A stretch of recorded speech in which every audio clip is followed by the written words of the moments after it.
Hey everyone, this is going to be a quick video on the Cas Hanwei Nanbokucho Raptor Katana. Now this sword has a lot of similarities with the Shobuzukuri Raptor, and some differences as well.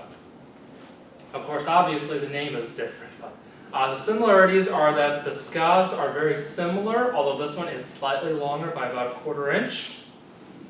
The fittings are the same. Both of them have white rayskin, although this one is off-white. And they both come with black suede ito. Also, the saya finishes are the same. They both have horn fittings, and they both come with a black cotton sagio, although I've changed that. I do like this sword, and it has a lot of things I like and some things I don't like. And I want to go over that real quick. The fittings, when you look, have an eagle right here, here, and on the Suba and the Manuki are feathers. The weight isn't too bad, although it is a bit tip heavy. The point of balance is right there, so definitely within 5 inches of the Suba. And this sword has a 30-inch blade with a 3-inch okisaki. The sword is made of 5160 spring steel, and it does hold a pretty good edge. I got this one used, but it's still in pretty good condition. I ended up having to add a seppa to this one because of when I disassembled it, the Suba ended up getting a little bit loose around than the other seppa did, so I just put another seppa right there. When the black suede ito wore out, I replaced it, and this is the one that ended up working finally really good. The ska could stand to be about 1 inch longer, and I wouldn't mind it. The nakago, which is the tang, is 1.5 inches shorter than the ska. So it could stand to be about 1 inch longer, and I wouldn't complain, and it would definitely help with the balance of the sword. And if it was a 14-inch ska, with the nakago being only 1/2 inch from the end, then it would have really good balance. But it's still not too bad. Being that this is a 30-inch blade, and the blade isn't too curved, obviously it is curved, it's not straight, but it's not deeply curved.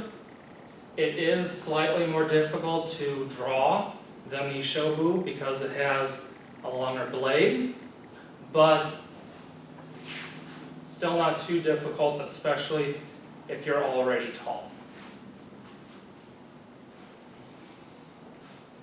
The sai finish holds up really good. I've had this sword for about 3 or 4 years now, and it's got some dings on it, of course, from use. But it's not too bad considering. This sword came with the black finish on the fittings, just as the other one did. And of course it ended up coming off, so I ended up just taking a rust eraser to it to equal out the finish, and I think it ends up looking really nice because it ends up still having the black in some places, and on the raised sections it's the bare metal. So it ends up giving it this nice 2-dimensional color, gives it some contrast, and it really makes the image pop better, in my opinion. The odd thing about this sword is the Suba on the bare metal is actually shiny, and the Fuchi and the Kashira is not. And on the other Raptor, it's not like that either, so it doesn't really make sense to me. And the hooks under the Manuki are also different on this one than on the other Raptor. So maybe they ended up changing the hooks later on. I'm not quite sure, but that's one thing to keep in mind. This sword doesn't have a bohi, but with proper technique you still can make it whistle.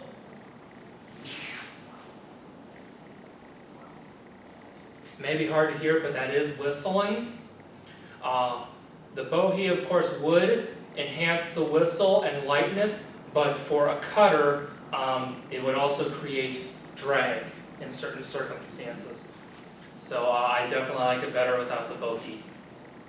That's pretty much it. It's definitely a nice sword. I definitely recommend it if you can get your hands on one of these, and if you can manage the 30-inch blade and the fact that it's slightly more tip heavy than the Shobuzukuri, then I definitely recommend it.